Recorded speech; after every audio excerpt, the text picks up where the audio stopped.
Saudi अरब और UAE समेत पश्चिम Asia के कई देशों में बमबारी तेज कर दी गई। ईरान की सेना का दावा है उसने वहां अमेरिका के सैन्य अड्डों को निशाना बनाकर मिसाइलें दाग दी, लेकिन इस दौरान दहशत तब मच गई जब आबादी वाले कई इलाकों में भी धमाके सुने गए।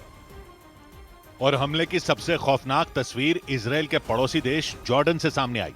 वहां रात के वक्त बिजली की रफ्तार से आई एक मिसाइल एक इमारत पर फट पड़ी।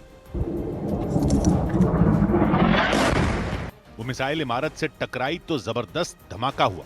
देखकर ऐसा लगा जैसे वहां अंतरिक्ष से कोई उल्का पिंड गिर गया हो। इस विस्फोट से आसपास के इलाके भी दहल उठे। यह हमला जॉर्डन के अल अकबा शहर में किया गया। जॉर्डन का यह शहर उसके दक्षिणी छोर पर लाल सागर के किनारे मौजूद है। अल अकबा का बॉर्डर इजराइल से भी लगता है। वहां से ईरान की सीमा की जो सबसे कम दूरी है वो 1150 किलोमीटर के आसपास है। हालांकि जानकारियों से पता चला कि जॉर्डन के इस इलाके में अमेरिका का कोई सैन्य बेस नहीं है और इसीलिए जॉर्डन ईरान पर बुरी तरह भड़क गया। उसने आरोप लगाया कि ईरान की सेना ने रिहायशी इलाके पर मिसाइल हमला कर दिया। हालांकि ईरान का कहना है कि उसकी फौज जॉर्डन में सिर्फ अमेरिका के मिलिट्री ठिकाने पर ही हमले करती आई। लेकिन जॉर्डन ही नहीं बल्कि ईरान के पड़ोसी देश इराक में भी बारूद की बारिश की गई। वहां एरबिल शहर में आत्मघाती ड्रोन से खलबली मच गई। बम की तरह फटने वाला वो ड्रोन रात के अंधेरे में पहुंचा और तय किए गए टारगेट से टकरा गया।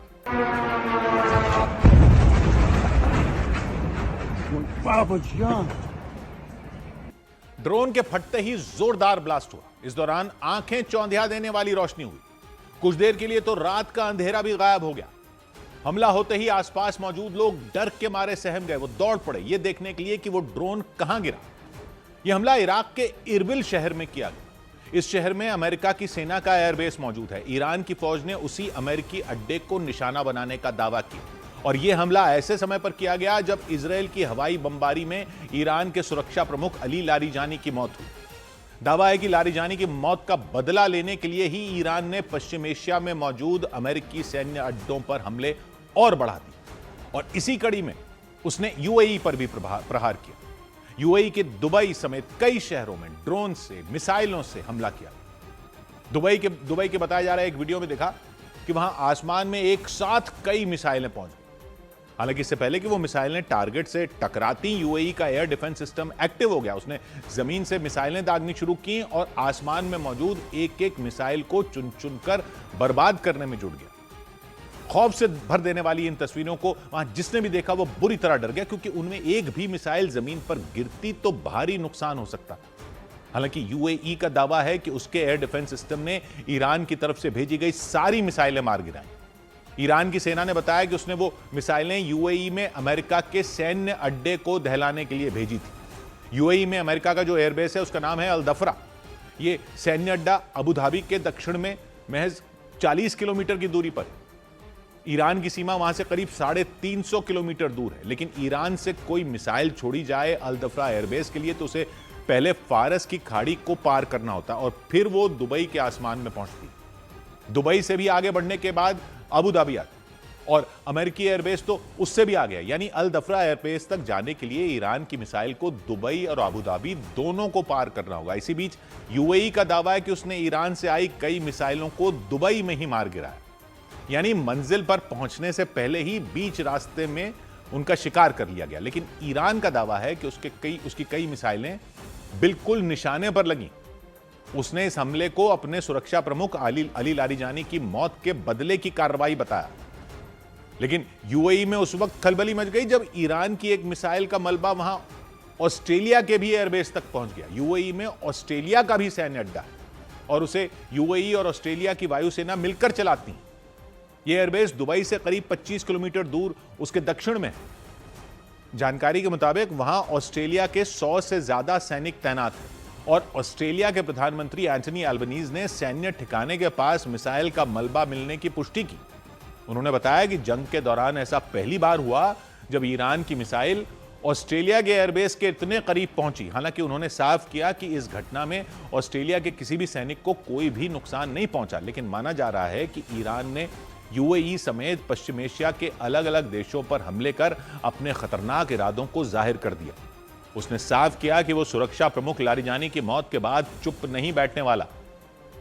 और इस सब के बीच इजराइल के अखबार द जेरूसलम पोस्ट ने दावा किया कि अली लारिजानी को ढूंढने के लिए इजराइल की सेना ने ईरान का कोना कोना छान मारा। इजराइल के जासूस हफ्तों तक यह पता लगाने में जुटे रहे थे कि वो ईरान में कहां छिपे हैं। अखबार के मुताबिक 28 फरवरी को ईरान के supreme leader Ayatollah Ali Khamenei के मारे जाने के बाद अली लारिजानी इजराइल की हिट लिस्ट में थे। इजरायली सेना की लिस्ट में वो पहले नंबर पर थे। ये बात उन्हें भी अच्छी तरह पता थी और इसी वजह से वो 28 फरवरी के बाद से ही अंडरग्राउंड हो गए थे। और द जेरूसलम पोस्ट ने दावा किया कि आयतुल्लाह अली खामनेई के मारे जाने के बाद अली लारिजानी बेहद चौकन्ने हो गए थे। वो लगातार अपनी लोकेशन बदल रहे थे ताकि वो इजराइल के जासूसों को चकमा दे सकें।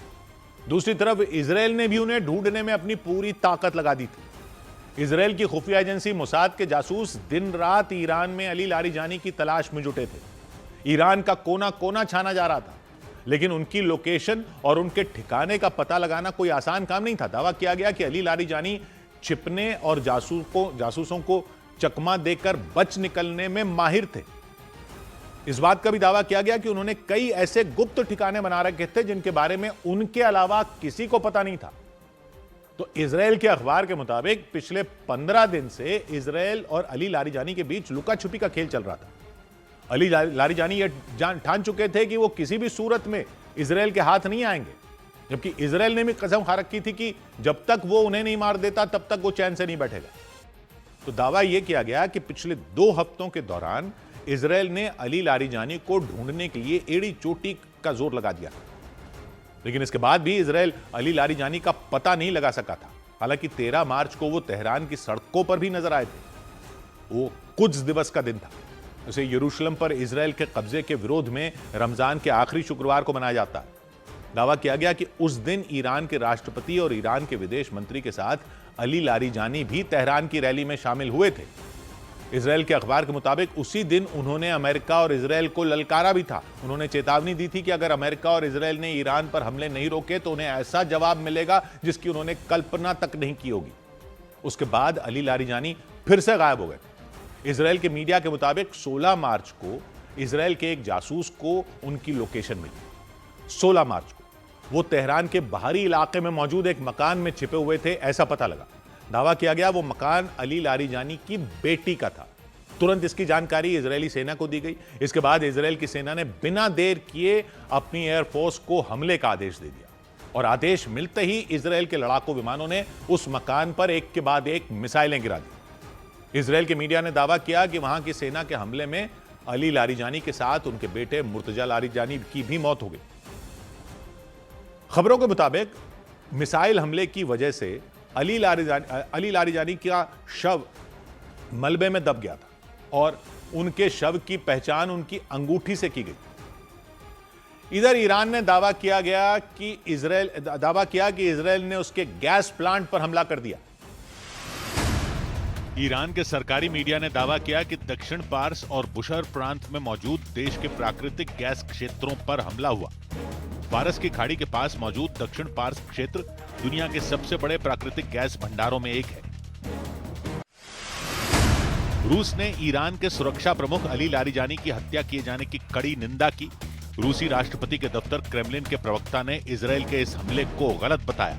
साथ ही उन सभी कदमों की निंदा की जिनका मकसद किसी देश के नेताओं को नुकसान पहुंचाना या उन्हें खत्म करना हो।